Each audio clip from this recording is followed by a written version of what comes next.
जैन साथियों, दीपांजलि एकेडमी में आपका स्वागत है। दोस्तों, आज हम साइंस के महत्वपूर्ण प्रश्न बताएंगे। देखिए दोस्तों, पहला है अमाशय में कौन सा एंजाइम प्रोटीन को पचाने में मदद करता है।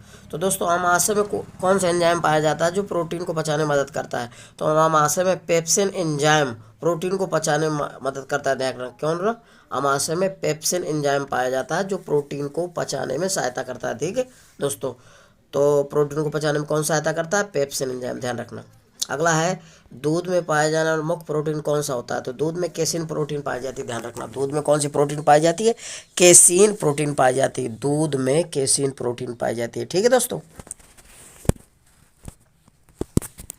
अगला है अमाशय छोटी आंत अपेंडिक्स कोलन में से किस पाचन अंग में अम्ल होता है। तो अमाशय में होता है। ध्यान रखना दोस्तों, किस में होता है, अमाशय में। अगला किण्वन एक प्रकार का क्या है, अवयवी श्वसन है। ध्यान रखना, किण्वन एक प्रकार का क्या है, अवयवी श्वसन क्रिया है। ध्यान रखना, क्या है। अगला है किण्वन के पश्चात सबसे व्यापक रूप से मोलासे का प्रयोग मेथेनॉल, चीनी, अल्कोहल एवं गन्ना में से क्या तैयार करने के लिए किया जाता है। तो एथेनॉल, एथेनॉल का प्रयोग किया जाता है। ध्यान रखिएगा। ठीक है। अगला है अवयवी स्थिति में जैविक पदार्थ के जीवाणु अपघट्ट को क्या कहते हैं। तो किण्वनीकरण कहते हैं। ध्यान रखना, अवयवी स्थिति में जैविक पदार्थ के जीवाणु अपघटन को क्या कहते हैं, तो किण्वनीकरण कहा जाता है। ध्यान रखना। ईस्ट क्या है, एक कवक है। ईस्ट क्या होता है, एक प्रकार का कवक होता है। ध्यान रखना, ईस्ट क्या है, कवक है। ठीक।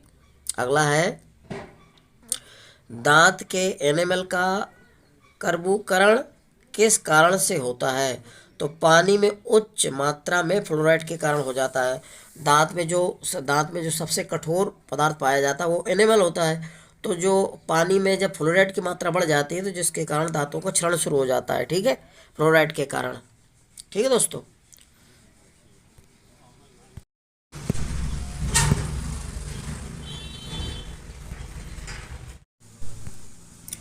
अगला साथियों, प्रकृति में पानी का सबसे शुद्ध रूप क्या होता है। तो वर्षा का जल जो होता है दोस्तों सबसे शुद्ध माना गया है। ध्यान रखिएगा, पूछा जाता है कौन सा जल सबसे शुद्ध होता है, सबसे शुद्धतम, तो वर्षा का जल होता है। ध्यान रखिएगा, कौन सा होता है, वर्षा का जल। अगला है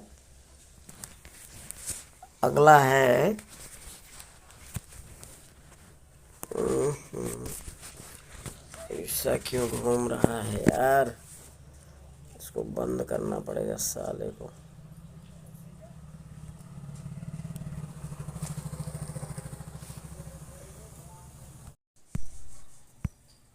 अगला है साथियों, खाना बनाने के लिए प्रयुक्त बायोगैस किसका मिश्रण होता है। तो दोस्तों, जो खाना बनाने वाली बायोगैस होती है उसमें मेथेन और कार्बन डाइऑक्साइड होती है। क्या होती है, मेथेन और कार्बन डाइऑक्साइड होती है। ध्यान रखना, यानी CH4 और CO2। ध्यान रखना, मेथेन को प्राकृतिक गैस कहते हैं। ये बायोगैस में पाई जाती है। और मेथेन गैस जो दलदली कीचड़ में पाई जाती है, धान के खेत में भी पाई जाती है, और गोबर गैस भी कहते हैं, गोबर में पाई जाती है इसको। ठीक है, तो ये तुम्हारा नेचुरल प्राकृतिक गैस है, इसको बोलते हैं। तो खाना बनाने के लिए बायोगैस में किसका मिश्रण होता है, मेथेन और कार्बन डाइऑक्साइड के, यानी CH4 और CO2 का।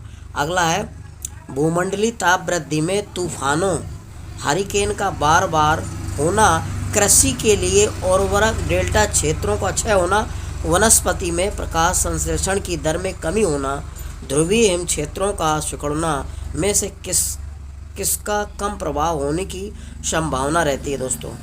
तो इसमें वनस्पति में प्रकाश संश्लेषण की दर में कमी होती है दोस्तों। ये सब होता है तो प्रकाश संश्लेषण की दर में कमी आ जाती है।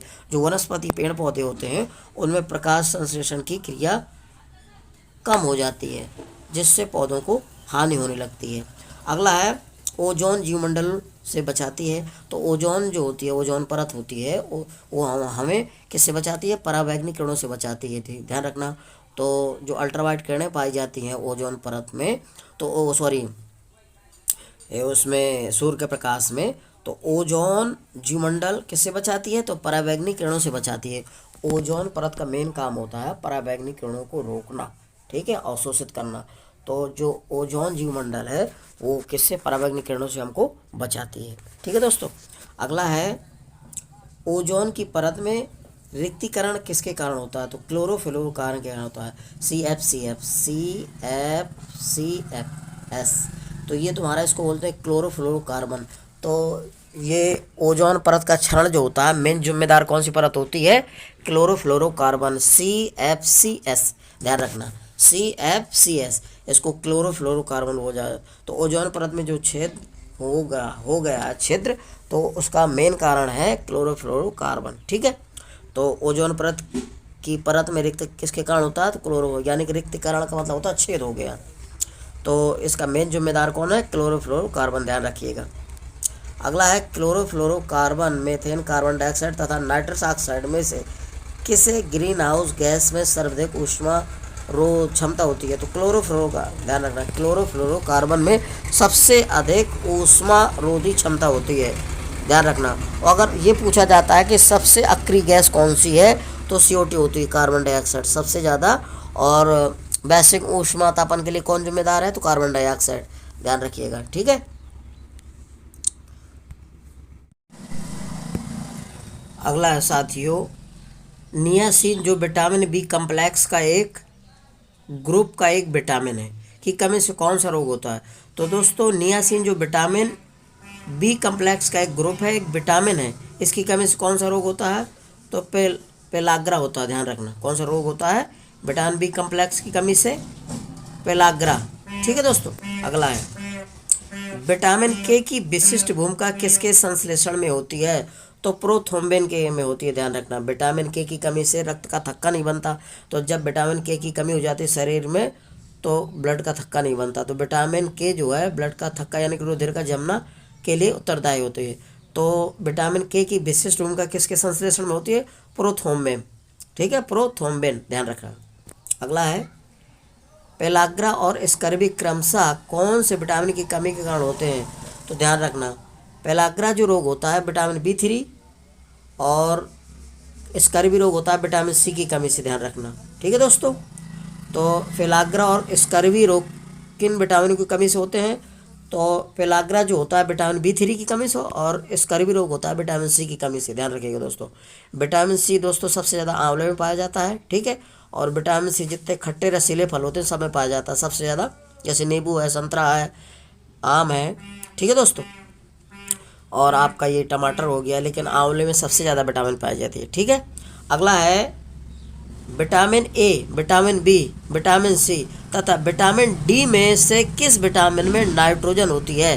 तो दोस्तों ध्यान रखिए, विटामिन बी में नाइट्रोजन होती है, ध्यान रखिएगा। पूछा जाता है कि किस विटामिन में नाइट्रोजन होती है, तो विटामिन बी में नाइट्रोजन होती है, ध्यान रखिएगा। ठीक है दोस्तों, अगला है ऐसा कौन सा विटामिन है जिसकी अत्यधिक मात्रा के सेवन से वे शरीर में संग्रहित हो जाती है और घातक प्रभाव डालती है? ए तथा डी। विटामिन ए और डी ऐसे हैं, विटामिन ए और डी लीवर में संचित होते हैं, यह ठीक है, लीवर इनको संचित करता है। लेकिन अगर ज़्यादा मात्रा में ये विटामिन ए और विटामिन डी शरीर में अगर इकट्ठे हो जाते हैं, संग्रहित हो जाते हैं यानी लीवर में, तो ये शरीर में घातक प्रभाव डालते हैं, ध्यान रखना, इससे नुकसान होता है। ठीक है दोस्तों, तो विटामिन ए और डी घातक प्रभाव डालते हैं जब ज़्यादा मात्रा में शरीर में अब्जॉर्ब हो जाती है। ठीक है, अगला है विटामिन ए, सी, के तथा डी में से कौन सा जल में घुलनशील है? तो दोस्तों ध्यान रखिएगा, विटामिन बी और सी जल में घुलनशील होते हैं, हमेशा ध्यान रखिए। विटामिन बी और सी जल में घुलनशील होते हैं, और शेष जो विटामिन होते हैं वो वसा में घुलनशील होते हैं। तो विटामिन बी और सी जल में घुलनशील होते हैं, और विटामिन ए है, डी है, ई है और के जितने विटामिन होते हैं वो सभी वसा में घुलनशील होते हैं। ठीक है दोस्तों, तो इसमें कौन सा हो जाएगा? विटामिन जल में घुलनशील सी। तो विटामिन जल में घुलनशील कौन होते हैं? बी और सी। बी और सी जल में, ध्यान रखें, बाकी शेष वसा में रहते हैं। अगला है विटामिन सी कैल्शियम, प्रोटीन तथा कार्बोहाइड्रेट में से दूध में क्या अल्प मात्रा में पाया जाता है? तो दूध में दोस्तों अल्प मात्रा में विटामिन सी पाई जाती है, ध्यान रखना। विटामिन सी, कैल्शियम, प्रोटीन तथा कार्बोहाइड्रेट में से दूध में क्या बहुत अल्प मात्रा में पाई जाती है? तो विटामिन सी अल्प मात्रा में पाई जाती है दूध में दोस्तों। वैसे कई बार ऐसा क्वेश्चन पूछा गया है कि कौन सी विटामिन दूध में नहीं पाई जाती, तो विटामिन सी होता है जो दूध में नहीं पाई जाती, लेकिन बहुत कम मात्रा में विटामिन सी दूध में पाया जाता है। ठीक है दोस्तों, अगला है विटामिन ए, डी, बी तथा सी में से कौन सा विटामिन कैल्शियम के अवशोषण में सहायक होता है? तो दोस्तों विटामिन, ध्यान रखना, कैल्शियम के अवशोषण में विटामिन डी सहायक होता है। डी जो होती है विटामिन सूर्य के प्रकाश के अल्ट्रावायलेट किरणों में पाई जाती है, मछली के तेल में पाई जाती है। तो दोस्तों जो विटामिन डी है, ये ध्यान रखिए, ये कैल्शियम के अवशोषण में सहायता करती है, क्योंकि हमें कैल्शियम दांतों हड्डियों के लिए चाहिए, तो विटामिन डी ही सहायक होता है। ठीक है दोस्तों, कैल्शियम के अवशोषण में कौन सा विटामिन सही होता है? Vitamin D. अगला है, मछली से प्राप्त होने वाला कार्ड लीवर तेल किस विटामिन से प्राप्त संबंध होता है? तो मछली से जो कार्ड लीवर तेल प्राप्त होता है वो किन विटामिनों से प्राप्त होता है? तो विटामिन ए और डी से प्राप्त होता है। ध्यान रखिए, किस विटामिन से प्राप्त होता है? विटामिन और डी। ठीक है, कार्ड लीवर तेल किस विटामिन से संबंध रखता है? तो विटामिन ए और डी से। जो मछली से प्राप्त होने वाला, मछली से जो तेल प्राप्त होता है उसको कॉड लीवर तेल बोला जाता है। कार्ड लीवर तेल बोला जाता है मछली के तेल से जो प्राप्त होता है, यानी मछली का जो तेल होता है तो उससे जो विटामिन प्राप्त होता है तो क्या होता है? वो कॉड लीवर तेल प्राप्त होता है। ये किन विटामिनों से संबंध रखता है? विटामिन ए और डी से संबंध रखता है, ध्यान रखिए हमेशा। ठीक है दोस्तों, अगला है साथियों, नियासिन जो विटामिन बी कम्प्लेक्स का एक ग्रुप का एक विटामिन है, की कमी से कौन सा रोग होता है? तो दोस्तों नियासिन जो विटामिन बी कम्प्लेक्स का एक ग्रुप है, एक विटामिन है, इसकी कमी से कौन सा रोग होता है? तो पेलाग्रा होता है। ध्यान रखना, कौन सा रोग होता है? विटामिन बी कम्प्लेक्स की कमी से पेलाग्रा। ठीक है दोस्तों, अगला है, विटामिन के की विशिष्ट भूमिका किसके संश्लेषण में होती है? तो प्रोथ्रोम्बिन के में होती है। ध्यान रखना, विटामिन के की कमी से रक्त का थक्का नहीं बनता, तो जब विटामिन के की कमी हो जाती है शरीर में तो ब्लड का थक्का नहीं बनता। तो विटामिन के जो है ब्लड का थक्का यानी कि रुधिर का जमना के लिए उत्तरदायी होती है। तो विटामिन के की विशिष्ट भूमिका किसके संश्लेषण में होती है? प्रोथ्रोम्बिन। ठीक है, प्रोथ्रोम्बिन, ध्यान रखना। अगला है, पेलाग्रा और स्कर्वी क्रमशः कौन से विटामिन की कमी के कारण होते हैं? तो ध्यान रखना, पेलाग्रा जो रोग होता है विटामिन बी3 और स्कर्वी रोग होता है विटामिन सी की कमी से। ध्यान रखना, ठीक है दोस्तों। तो पेलाग्रा और स्कर्वी रोग किन विटामिन की कमी से होते हैं?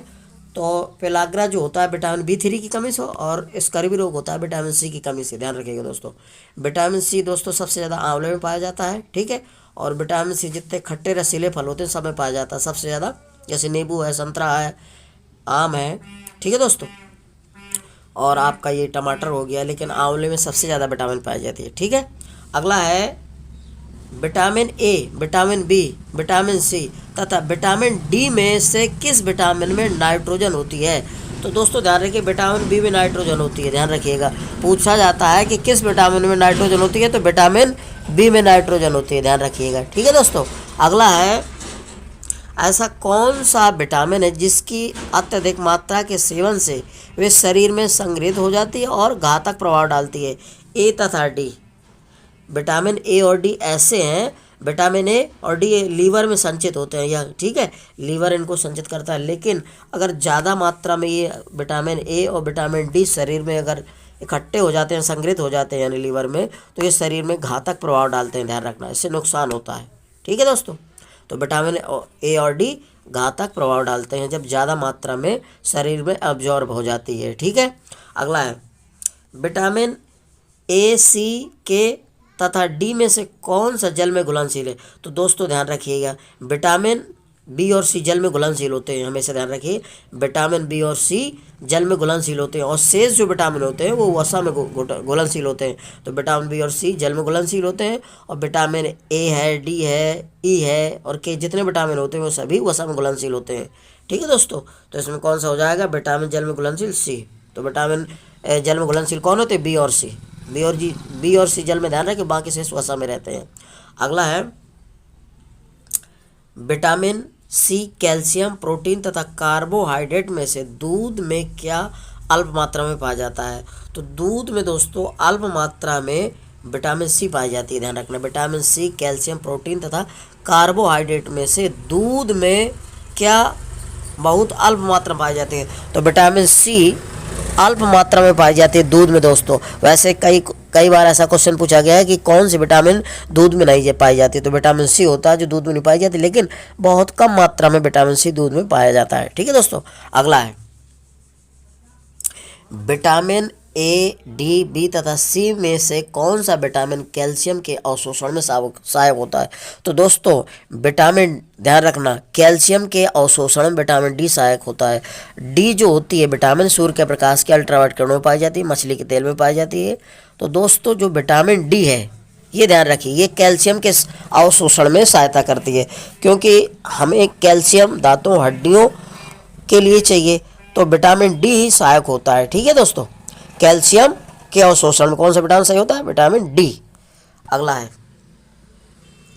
मछली से प्राप्त होने वाला कार्ड लीवर तेल किस विटामिन से प्राप्त संबंध होता है। तो मछली से जो कार्ड लीवर तेल प्राप्त होता है वो किन विटामिन से प्राप्त होता है, तो विटामिन ए और डी से प्राप्त होता है। ध्यान रखिए, किस विटामिन से प्राप्त होता है, विटामिन और डी। ठीक है, कार्ड लीवर तेल किस विटामिन से संबंध रखता है, तो विटामिन ए और डी से। जो मछली से प्राप्त होने वाला, मछली से जो तेल प्राप्त होता है उसको कॉड लीवर तेल बोला जाता है, कार्ड लीवर तेल बोला जाता है। मछली के तेल से जो प्राप्त होता है, यानी मछली का जो तेल होता है, तो उससे जो विटामिन प्राप्त होता है तो क्या होता है, वो कॉड लीवर तेल प्राप्त होता है। ये किन विटामिन से संबंध रखता है, विटामिन ए और डी से संबंध रखता है, ध्यान रखिए हमेशा। ठीक है दोस्तों,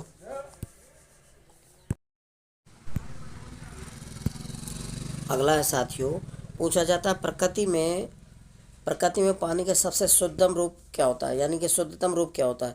तो वर्षा का जल होता है। दोस्तों पूछा जाता है कि सबसे शुद्ध जल किसका होता है, तो वर्षा का जल सबसे शुद्ध होता है, वर्षा का जल सबसे शुद्धतम माना जाता है। ठीक है दोस्तों, अगला है पानी की कठोरता की जांच करने के लिए किस विधि का प्रयोग किया जाता है।